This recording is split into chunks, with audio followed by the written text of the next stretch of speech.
Senator Duckworth, please. Thank you, Mr. Chairman. Mr. Chairman, earlier this month, a former soldier was sentenced to 45 years in prison for attempting to murder U.S. service members, for attempting to provide material support to terrorists, and illegally transmitting national defense information. In fact, Mr. Messler, the convicted gentleman, provided sensitive details about his unit, including information about its location, movements, and security, to members of the extremist organization Order of the Nine Angles, a white supremacist, neo-Nazi, and pro-jihadist group. Mr. Chairman, I ask unanimous consent to enter into the record a RAND report dated 2021 that is entitled Reducing the Risk of Extremist Activity in the United States Military. Without objection. Thank you, Mr. Chairman. This report states, and I'll just briefly say this, the vast majority of military personnel and their families are not extremists, but even a small number of people engaged in extremist activities could damage the United States military's reputation, its force, its members, and the larger community.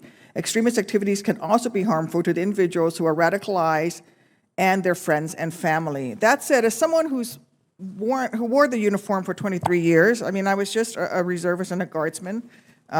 Did not reach the ranks of the gentleman here or even some of my colleagues on the other side of the aisle. I have to say, I am offended at the implication that conducting extremist training means that our military is filled with extremists. Just as I personally am appreciative of the fact that we have sharp training, and by conducting sharp training, we're not saying that every member of the military is a harasser or a perpetrator of military sexual assault. Similarly, my entire time since I've left the military has been spent working on mental health for our troops. And by providing mental health training and resiliency training, we are not saying that the military is filled with people who are about to commit suicide. This is simply part of readiness. So that said, I'm going to switch. I just want to put this in record because it's very offensive to me to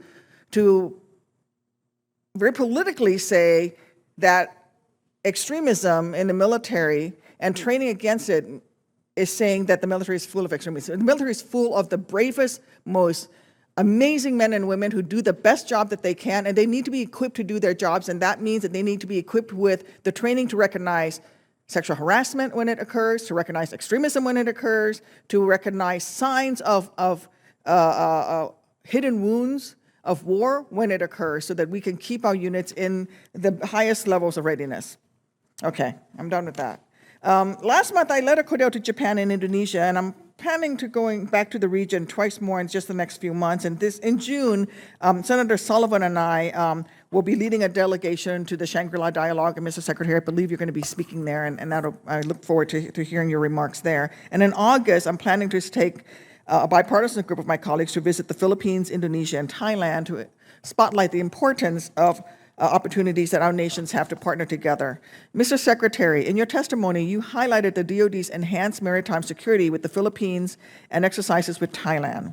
In what other ways does the department's budget request support our allies and partners in Southeast Asia, and how are you programmed to achieve integrated deterrence in this area of the Indo-Pacific? Well, thanks, Senator, and certainly, with the PDI, Pacific Deterrence Initiative, we're asking you for some $9.1 billion to improve infrastructure in the region so that we can position our troops further forward and we can be more interoperable. Presence matters. We see a significant investment in the AUKUS agreement. Australia and the UK and the US are working together to provide the Australians a conventionally armed, nuclear-powered submarine capability. And another pillar of AUKUS calls for us to work together on key technologies like AI and hypersonics and long-range fires. And so I think that kind of thing, building interoperability, is really, really key. We're doing some of the same things with the Japanese as we work to become more interoperable with them. We're helping our partners and allies strengthen their capabilities in terms of cyber And I think all of those things will add value.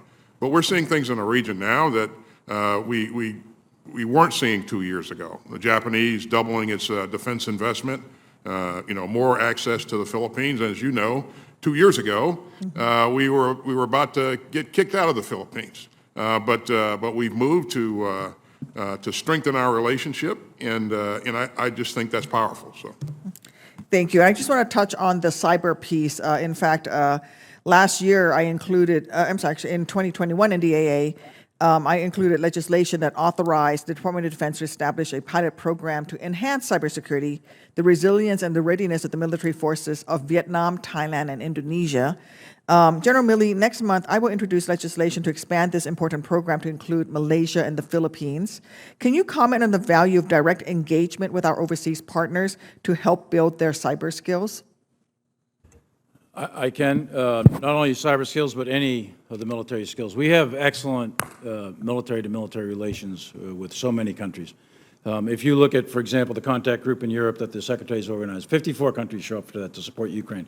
And obviously, there's only 30 in NATO, so many countries from around the world. In Asia, it's particularly important, I think, given the dynamic nature of the geostrategic environment in Asia. So the more countries, excuse me, the more countries that we have with us, whether it's cyber or anything else, is critically important. In the world of cyber, though, we know that cyber and space are two domains now of armed conflict, including the traditional ones of land, sea, and air. So as we modernize the force and move into cyber and space, those two domains are going to be fundamental to success in any kind of conflict. So working with our allies and partners in the region and developing their capabilities along with ours, I think will go a long way to deterrence, and if necessary, if deterrence fails and it's necessary, then it'll go a long way to prevailing in the armed conflict. Thank you, and thank you for your remarkable career of service to this nation and also that of your wife. She not only directly saved lives herself in a very hands-on way, quite literally, but also her work on mental health for our troops is continuing to pay off dividends. Thank you. Thank you, I Senator yield back. Duckworth.